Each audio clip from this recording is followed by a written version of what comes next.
Hi everybody, this is the Baseball Head, the amazing, spectacular, terrific, the great one, the People's Champion. Your host, the Hunter. Welcome back to the Baseball Head, and hopefully you like this video. Hit that subscribe button. I want to send you out this different kind of video. I know the Mets are still, getting into the All-Star break soon. I'm recording this video in the middle of the second game, first and the second game of the doubleheader. This will probably go up on Friday, but I thought this was an interesting kind of CYA 20 years later by a former general manager of the Mets, and I wanted to rip into him because I thought that this article that he wrote was a complete total bullshit story and a lie, covering his ass 20 years later on one of the worst trades probably in the history of the Mets franchise. And I had this rundown from Rising Apple. Jim Duquette was the former interim general manager of the Mets from the middle of 2023 to the end of 2024. He was the assistant general manager under Steve Phillips, and when Steve Phillips got fired the day after he brought up Jose Reyes, the young Jose Reyes, they put him in charge of the Mets.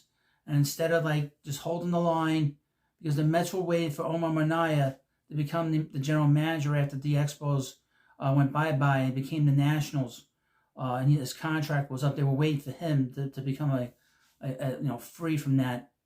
They made Duquette the general manager. Now, in 2004, the Mets did not have a good year. Everybody knew that. There was no way, and they were an older team. They were a veteran team. Mike Piazza was older. John Franco was at the end of his rope. Al Leiter was done. The Mets had just called up David Wright. So this trade made no sense at the time for Jim Duquette to make this trade, and everybody knew at the time he was destroyed. And the story is very different now from what it was 20 years ago when this trade went happen. And I remember it vividly. If I'd had a show then, I would have absolutely destroyed him, which I'm kind of lightly doing here. But he put this article out, and I think he's got some balls on him, trying to, again, cover his ass for his stupidity. And that's why he's a former general manager, and that's why he's in the media. He's a failed general manager. Rising Apple, former New York Mets GM, does his best to explain one of his worst trades. Just like every organization in baseball, the New York Mets have made a few terrible trades in their history. While many are quick to point to the Nolan Ryan and Tom Seaver trade over the past 20 years, one of the worst deals the Mets ever made was sending Scott Kazmir to the Rays. The Mets sent Kazmir along with Joselio Diaz to Tampa for Victor Zambrano and Bartolome Fortunato. Although this trade has gone down in infamy as arguably the worst Mets trade of the 21st century, that has not stopped former general manager Jim Duquette from trying to justify it. Now, this guy's been talking about this for 20 years. And it bothers him because he wrote this article for ESPN. And a recent article for ESPN, well, it's funny I should mention that, Duquette discussed a previously unknown piece of information. Here's what Duquette said and why it does little to change the perception of this trade. Now, this is a bullshit story. This is a new story. Okay. Jim Duquette excuse does little to make the Kazmir trade look better. In the article, Duquette revealed that even Kazmir did not know the actual reason why the Mets moved him. Even after all these years, this remains something that has been overlooked in the discussion. Here is why Duquette pulled the trigger on this terrible trade. Quote, a lot of it centered on the medical. His physicals. Duquette said, Kazmir was high risk. It didn't help that we had an inexperienced ortho group that just started overseeing our entire medical staff in 2003, after the hospital had signed a multi-year sponsorship deal with the organization. In other words, Duquette and the Mets front office were concerned with Kazmir's health. This was nothing new, as they had been worried since the time they drafted him that he might have something wrong with his elbow. He even tries to blame the inexperienced medical staff for providing them with incorrect information about Kazmir's and Zambrano's health. They were given bad intel, and that's what ultimately led to the bad decision. So in other words, he's blaming the doctors for this. This idiot's blaming the doctors. While that excuse is good when it comes to being open to moving Kazmir, it doesn't explain why they trade him in this deal. For starters, the Mets had no reason to make this trade. They were in fourth place in the NL East, 7 games behind the Braves.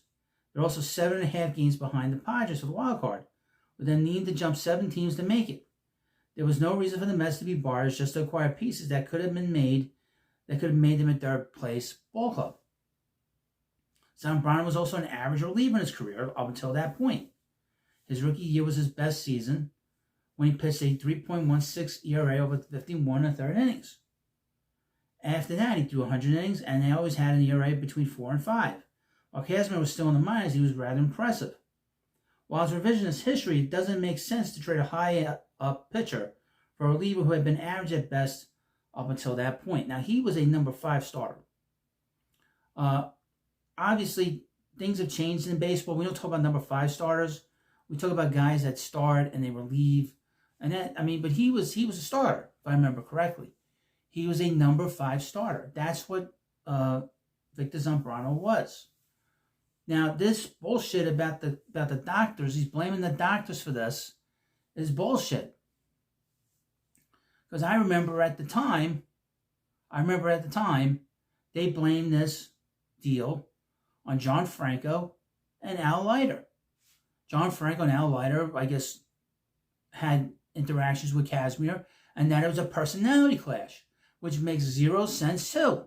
Why are you listening to players that are at the end of their rope and what they think about a young player that is in the beginning? It makes no sense. It didn't make sense then, and this whole thing with this doesn't make any sense now. Now, he clearly has a very guilty conscience. That 20 years later, he's putting out this new excuse about the doctors, okay, and evaluating.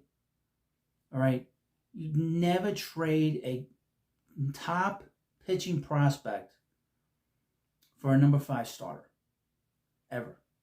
Never do that. That's stupid. It's ridiculous. You never ever do that, folks, ever. It will destroy your organization and your franchise. And this really, really hurt the Mets in 2005 and 2006 and 2007 because they didn't have a young pitcher to go on that staff, especially in 2006 when the Mets were dealing with all these injuries of Pedro Martinez at the end, with El Duque at the end. They had to go to guys like Ali Perez and had to go to guys like John Maine and rely on them. And had to rely on them in 2007. Kazmir went to the American League, was striking out batters like crazy. Now, he didn't have a long career. Kazmir didn't have a long career. 7, 8 years, which is not bad. Didn't have any injuries, really, as far as I know, that kept him, on the injured list or the DL as it was back in those days.